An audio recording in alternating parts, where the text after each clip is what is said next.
Ladies and gentlemen, let's move on to the next session. It's a topic that has put India on the global map: Aadhaar, India's stack, and the vision behind it.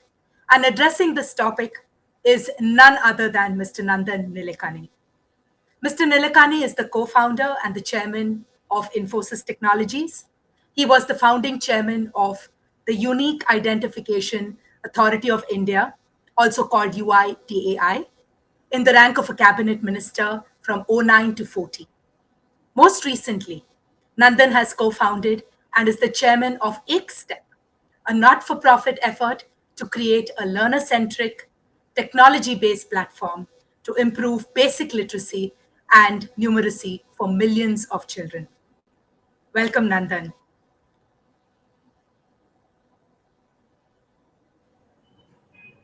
Yeah. Good evening, sir. Over to Hi. you. Okay. Thank you, Rochelle. And it's really wonderful to be speaking at this event. And I'll speak about Aadhaar, India Stack, and the vision that we had. Basically, about 12 years back in 2009, I was invited by then Prime Minister Dr. Manmohan Singh to join the Indian government to build a ID platform for India, because Indians at that time didn't have any ID, because a lot of them had no birth certificates, and therefore it was an exclusion issue. And government was spending more and more money on welfare programs, and they found that there was a lot of fraud and leakage. And that's how I ended up joining the government in the rank of a cabinet minister. And I served in the government for 5 years. And during that time, we built this digital ID platform called Aadhaar.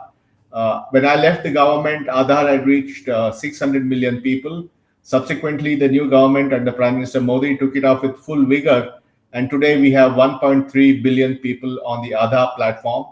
I guess it's the only place where you have a fully digital ID for everyone, which provides online authentication, which means that you can authenticate your identity and confirm who you are through biometric like a fingerprint, iris, or a face match, or you can do it through an OTP or a demographic authentication.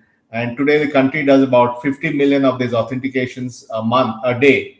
And you can also use the Aadhaar to do a KYC for opening a bank account or getting a mobile connection or buying a mutual fund. And that system does about 5 million transactions a day. The Aadhaar program was also the basis for India's direct benefit transfer. And today we have the world's largest direct benefit transfer program in India. And cumulatively since the launch, 1.8 lakh crores. I mean, that's a huge number has been done, and with massive savings because of the removal of fraud and duplication. And the project on which about maybe $3 billion was spent more than paid for itself to the benefits of that. So Aadhaar also helped in accelerating financial participation, because now you can do a KYC and open a bank account, and KYC and open a mutual fund, and many of those things. And therefore, there has been a dramatic increase in inclusion, and more than 700 million people today have Aadhaar-linked bank accounts. So this has played a big role in the formalization of the economy, as people have moved their savings into the financial sector, and obviously given a big boost to fintech, because fintech companies can use these technologies and accelerate customer acquisition. The other big thing which we did as part of this is extend the Aadhaar to other things. For example, you can use it for a digital signature. So anyone with Aadhaar can digitally sign a document. So you're applying for a loan on your smartphone, you can digitally sign it with Aadhaar. We have the ability to keep things in a locker. So every Indian can keep his documents securely in a digital locker on the sky, on the cloud, which the government provides. So people keep their driver's license and vehicle registration documents and everything on the digital locker. And the latest example of this use case is the digital vaccination certificates that India uses. Now 900 million vaccinations have been done. So everybody gets a digital vaccination certificate, which they can print it out, they can store in their smartphone or store in their digital locker.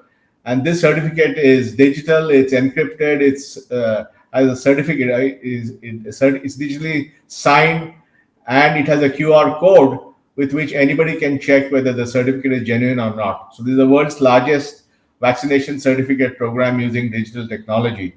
So I think what you see in India is really an attempt to build platforms, and these platforms are at population scale. They're meant for 1 billion plus people. They're designed to be at very low cost, very secure. They're designed to be inclusive so that everyone can participate in using that, and available both in self-service for people who have phones and assisted service where you go somewhere and use your Aadhaar number and get a service. An example of that is the Aadhaar-enabled payment system, which allows people in a small town to go to a business correspondent, authenticate themselves, and withdraw money where the business correspondent hands over money to them, debiting their account and crediting the BC's account.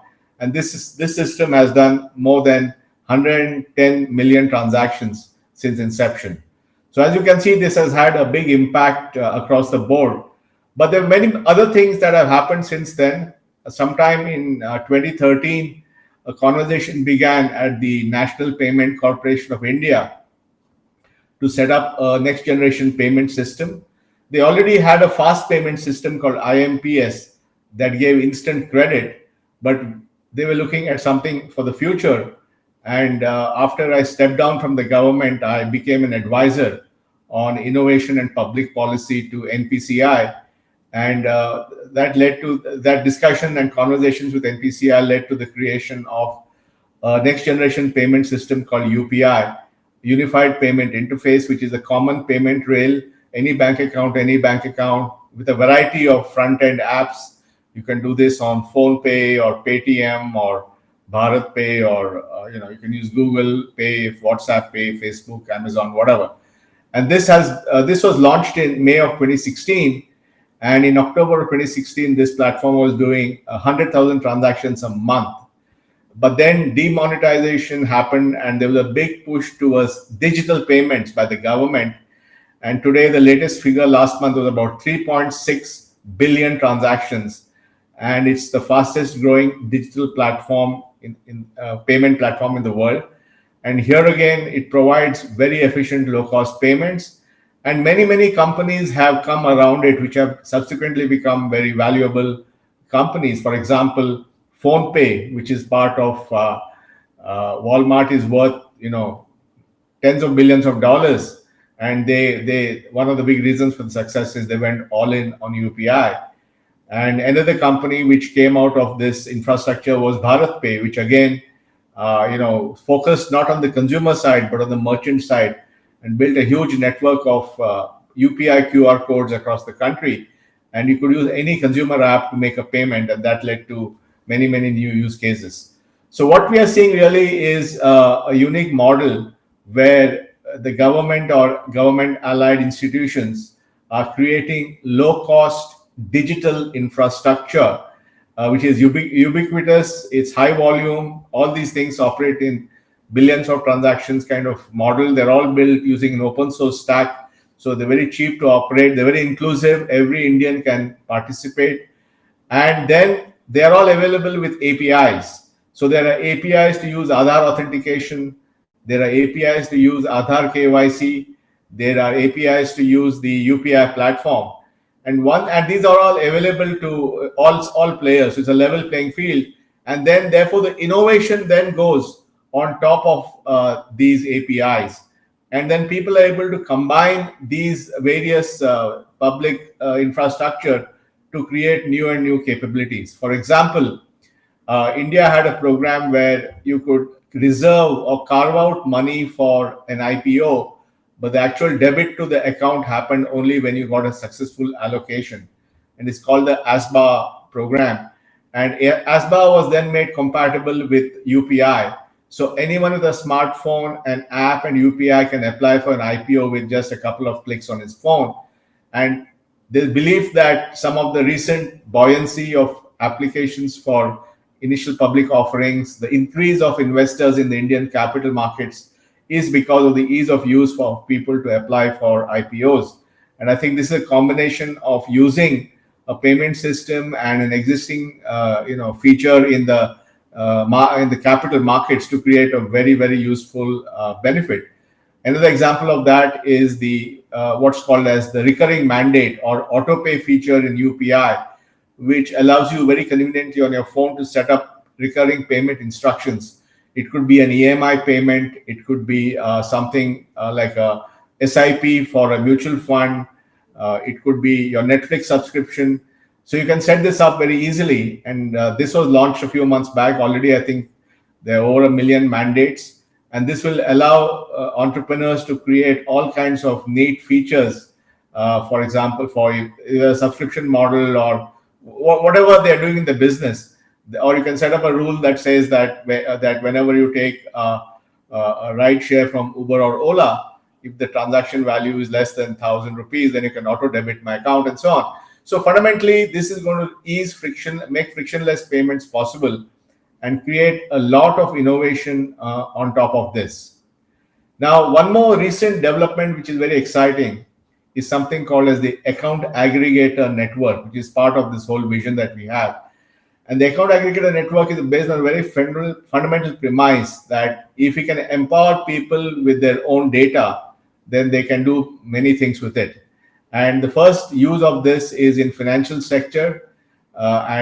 This is something that has been endorsed and supported by the Reserve Bank of India on behalf of all regulators. And this has led to several people becoming account aggregators. And this will lead to a whole new set of innovations in the financial sector. For example, this can transform lending because a small business can now, using the account aggregator, which is sort of a consent manager on your behalf, get their own data from the banking system or from the tax system or from the GST or from the Sahai GEM e-commerce platform. And then they can give that data to one or more lenders who can then use their data, apply AI, and give them a loan on the spot. So the fact that we have made this data easily accessible to everybody, whether it's consumers or small businesses, means there's going to be a dramatic explosion of the ability of different new innovative companies to service these consumers. It could be for a loan, it could be personal finance management, it could be, whatever they could. I mean, it's up to the imagination of the people who are doing it to do that. So that is going to be a huge thing. So account aggregation is also going to be a big capability. And this is the only country in the world where 1 billion people and 10 million businesses have control over their own data, which they can then share with providers to get all kinds of services. The same philosophy is being applied to the health stack, which is coming up. The National Health Authority has come out with the Ayushman Bharat Digital Health Mission, which the Indian Prime Minister Modi and Mr. Modi announced a few weeks back. And this will again make it very, very simple to create all kinds of health applications on a common rail of records and so on. So what you can see is that across the board, there are these various platforms that are coming up. They're all built, but they're built to provide the basic rails. The whole philosophy is that if you can accelerate these rails and take out the more mundane stuff, then innovators can build companies on top of that. And we are seeing that happen all the time. And we're seeing lots and lots of young companies thinking of different ways to use this infrastructure which is provided and create new applications with it. And many of them, as you know, are all unicorns. One more example of this vision is what we have on highways. About 10 years back, I led a committee to define a system to do automatic tolling on Indian highways. And this was done using RFID tags. And this is now rolled out calling FASTag. This does about 100 million transactions a month, which means that people, when they drive on the highway, they don't have to stop. They can just drive by and the debit happens to their account, which is connected to their RFID tag. Now, obviously, this is there elsewhere in, US has Easy Pass and all that. But we have a single interoperable system, which means if a truck driver is driving from, Kashmir to Kerala, he can just drive through and he doesn't have to stop because the debit happens as he drives through. And this again is a platform which can be used for other applications. So for example, we have startups looking at using this for parking charges. People are going to operate parking lots and they can do this automatic debit. And some cities are looking at using this for congestion charges. so that if it's a very crowded part of the central business district, then there could be a higher charge for driving in that area during prime time. So I think the point that I want to make is that India has been unique to create a set of digital public goods which are designed at scale, low cost, small transaction value, designed to be inclusive. But the idea is not to replace what the private sector does. The idea is to empower the private sector and innovators to use these building blocks and create new value out of that. And that's what we're beginning to see in India. And therefore, I think as we look at the dramatic expansion of unicorns and tech companies, I think apart from the brilliant ideas they have, they will be using this digital infrastructure which is available to them at such a inexpensive, often free model, and they can actually build terrific applications on top of that. And we are seeing this across the board. For example, now the government is building the National Language Translation Mission, which will create an AI platform across all Indian languages, but it'll be open data and open models. So some startup which wants to do language translation or language or speech recognition can just tap into this and build use cases on top of that. So I think this is another example of what's happening there. And then of course the GSTN is another database which will be used. GSTN has the invoice details and tax returns of millions of companies, and they can use that data and share that to get credit. And I personally feel that the post-economic recovery of India will be accelerated by the fact that for the first time, small businesses will get access to credit. And that's possible because of the data that they can share with others. So I think net, I think this is a terrific time for all of you to look at India. I think there's a huge opportunity. And apart from the Indian entrepreneur and the great opportunity, the fact that we have built digital public goods at scale is actually going to create even more ability to turbocharge the innovation that's happening. And we're going to see amazing applications coming in the coming years. And I'm sure you'll all I hope that you'll all be part of it. Thank you very much.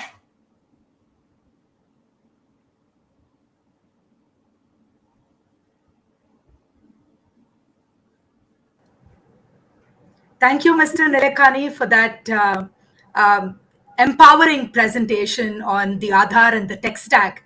It's the largest number of people under a single Aadhaar fold, low cost, ubiquitous, inclusive payment infrastructure with the largest volume globally.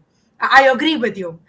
This has, I think, triggered innovation in so many sectors, empowering the private sector, so to say, and the dramatic expansion of unicorns, all on this one tech stack that has been built. So I think it's, again, an interesting decade ahead for companies which are going to be piggybacking on this tech stack. So thank you so much for that presentation, Mr. Nilekani. Thank you. Thank you very much. Thanks, Rasha.